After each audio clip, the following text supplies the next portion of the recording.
All right, so today we're going to do a deep dive into the story behind one of the most iconic brands in the world. A brand that's basically synonymous with athletic achievement.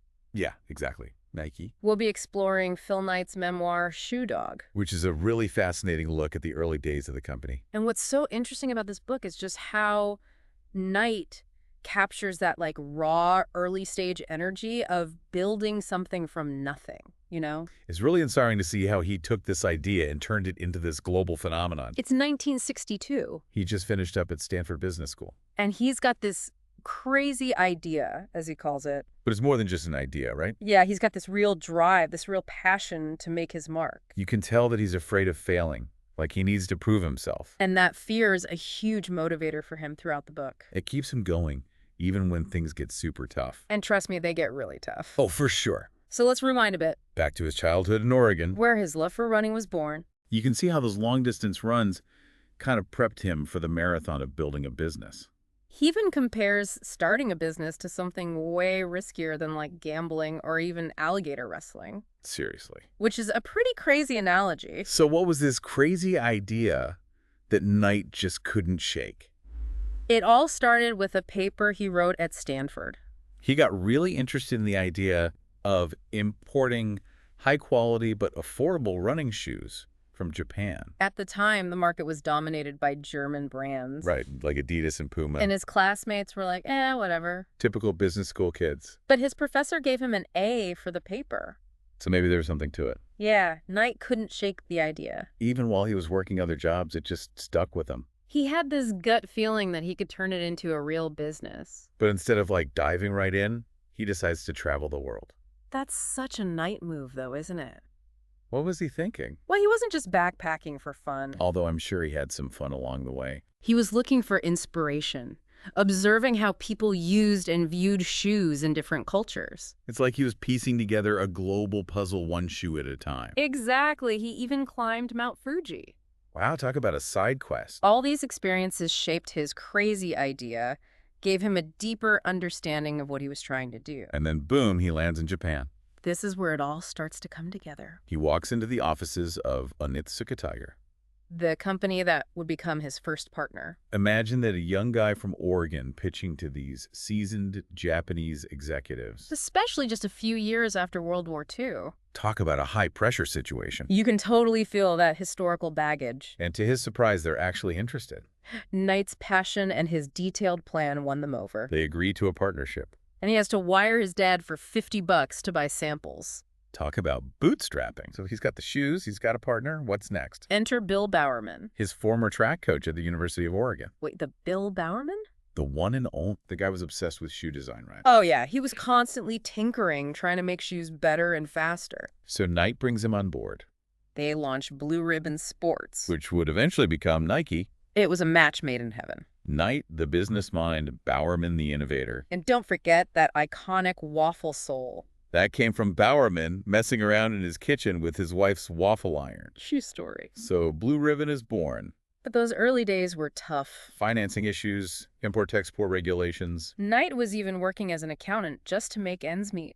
Wow, he was juggling a lot. And then their relationship with Onitsuka takes a turn. Things get messy. Onitsuka starts to see how successful Blue Ribbon is becoming, and they basically try to cut them out of the deal. They wanted to take over everything that Knight and Bowerman had built. It was a huge betrayal. This is where the seeds of Nike are planted. Facing this betrayal, Knight realizes he has to go his own way. It's a make-or-break moment. And it's just the beginning of his incredible journey. And one thing that really stands out is how Knight emphasizes the people who are with him. He makes it very clear that he couldn't have built Nike alone. There's Jeff Johnson, Bob Whittle. And Penny Parks, his future wife. It was more like a family than a company. All bound by this shared belief in this crazy idea. They called their brainstorming sessions butt-face meetings. Which sounds kind of crazy. But it was this mix of intense debate and camaraderie. They could argue and fight, but they were all united in this passion for what they were doing. It's a great example of the power of teamwork. You need people who share your vision and aren't afraid to challenge you. So they're on their own now. Facing a world of challenges. This is where the real battle begins. Welcome back to our deep dive into Phil Knight's Shoe Dog. So last time we left off with Nike's birth. A really bold move born out of necessity. Onitsuka trying to push Knight and his team out. It's 1971, and they're facing a ton of challenges. So much uncertainty. You can really feel the pressure on Knight as he describes those early days. Production problems, cash flow problems. That looming legal battle with Onitsuka. It was intense. So what were some of those production challenges they faced? Well, they were super reliant on factories in Japan. Okay. And the quality control was, let's just say, inconsistent. Inconsistent. How? The shipments would arrive late. Oh, no. Sometimes with the wrong sizes. Seriously. Even the wrong shoe models. Oh, man. That's got to be frustrating. It was a logistical nightmare. Yeah, I bet that created a ripple effect. Totally. Frustrating customers, putting pressure on their relationships with retailers, And, of course, their finances. which were already stretched thin. They were constantly scrambling to secure financing. I can only imagine. Knight pushed his bankers to the absolute limit. Did he ever come close to losing it all? There was one point where he had to borrow money from his own employees, Wow. including Bob Woodell, who was already dealing with huge medical bills for his son. That's incredible that they managed to stay afloat during that time. I think it speaks to their dedication. Their belief in what they were building. Knight's tenacity, for sure. And all this while they're still battling Onitsuka in court. Yeah, talk about stressful. Well, that's been a huge distraction. Knight had to relive some of his decisions. Like what? Well, he hired a spy to gather intel on Onitsuka, A spy? and even took a confidential folder from one of their executives. Serious? It wasn't always pretty, I guess you got to do what you got to do sometimes. but they were determined to protect what they had created. And ultimately, they won right. The court ruled in their favor. That must have been a huge weight off their shoulders. Oh, it was a big victory, not just financially, but symbolically. Right, it solidified their independence. They were here to stay.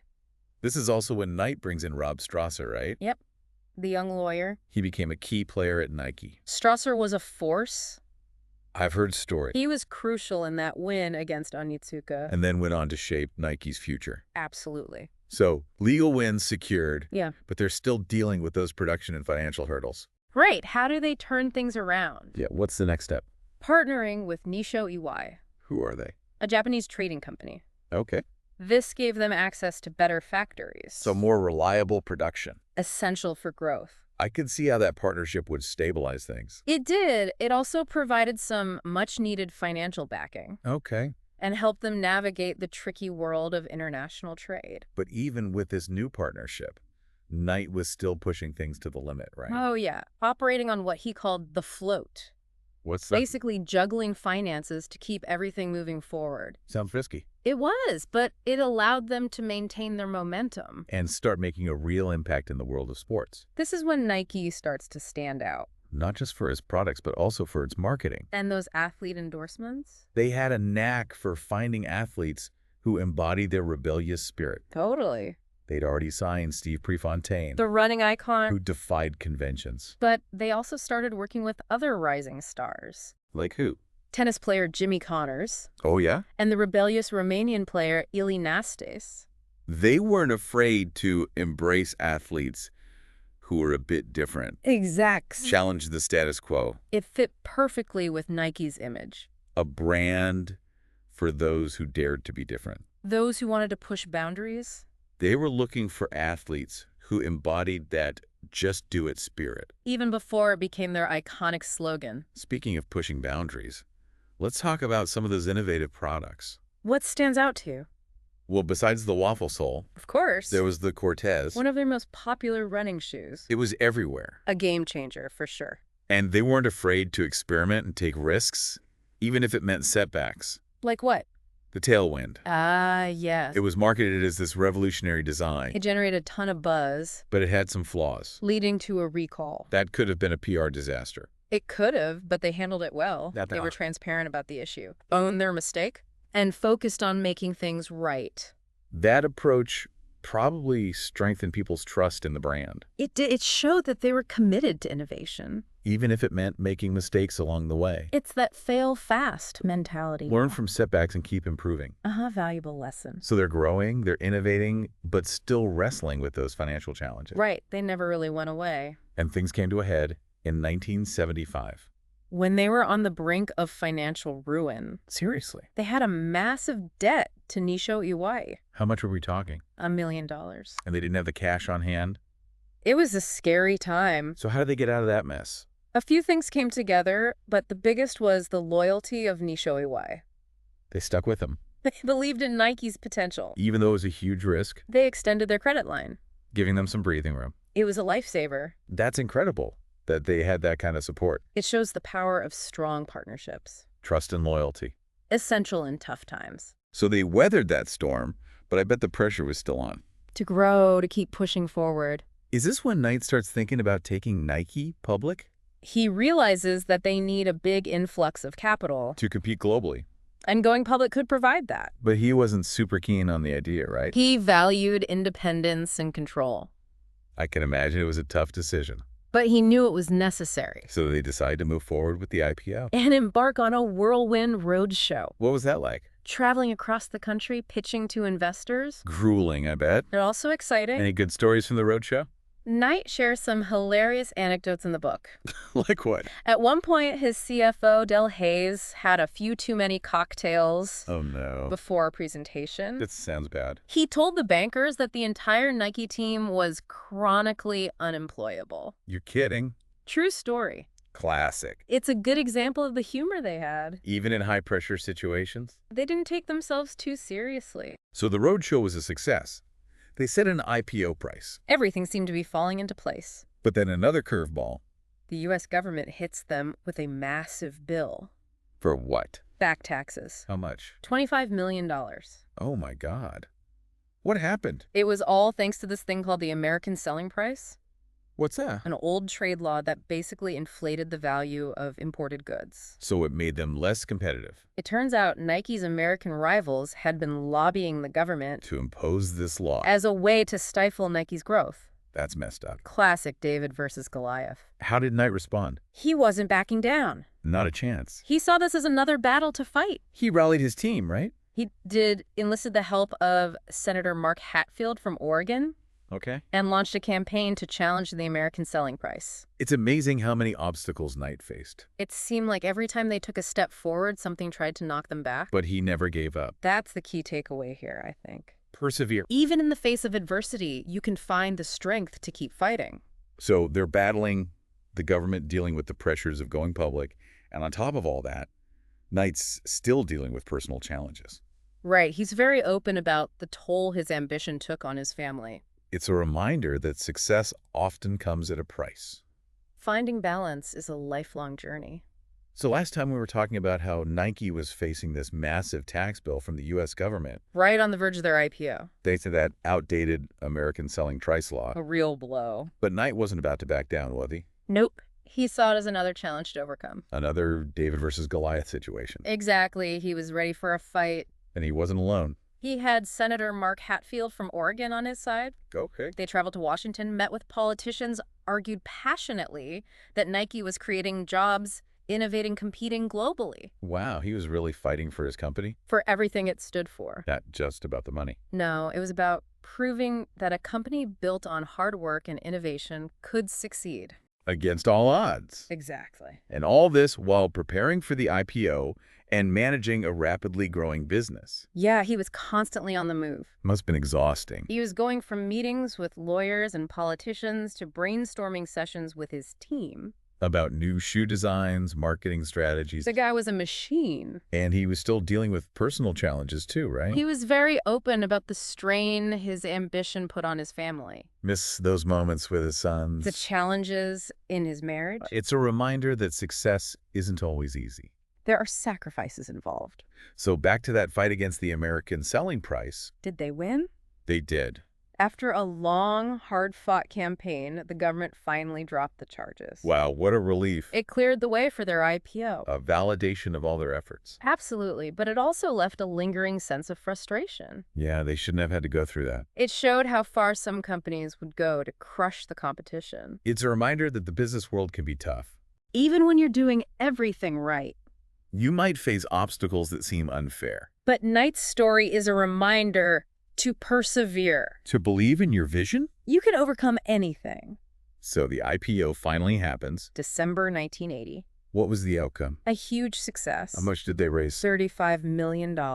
Wow, that gave them the fuel to really expand. Solidified their position as a global player. It's amazing how far they came from selling shoes out of the back of a car. It's a true Cinderella story. Vision, hard work, taking risks. And building a great team. Knight always emphasizes the importance of the people around him Those butt faces. who helped him build Nike. It was a collective effort. The power of shared passion and collaboration. So Nike's public. They have money. What happens next? Growth expansion. Signing more athletes, Launching new products. pushing into new markets. They became the global brand we know today. But leading a global company comes with its own set of challenges, right? Of course, cultural differences, adapting marketing strategies. The pressure to stay ahead. It's a constant evolution. And Knight was still trying to balance his career with his family. Yeah, that's a recurring theme in the book. He's honest about his struggles, His regrets. the sacrifices he made. It's a reminder that success has its complexities. So as we wrap up this deep dive into Shoe Dog, what are some key takeaways? For me, it's not just a business story. It's a human story. About connection, loyalty, trust. The power of the human spirit. Finding your passion and pursuing it relentlessly. Even when it's tough, Embracing the journey. with all its ups and downs. Never giving up on your dreams. Phil Knight's story shows us that a crazy idea can change the world. If you're willing to put in the work. And surround yourself with amazing people. It's also about defining what success means to you. It's not just about money or market share. It's about the relationships we build, The lessons we learn. the impact we have. So what's your crazy idea? What have you been dreaming of? Maybe it's time to take that leap. Embrace the unknown. See where it leads. Like Phil Knight might say, just do it. You never know what incredible journey awaits. That's it for our deep dive into Shoe Dog. We hope you enjoyed it. And that you're feeling inspired. To chase your own dreams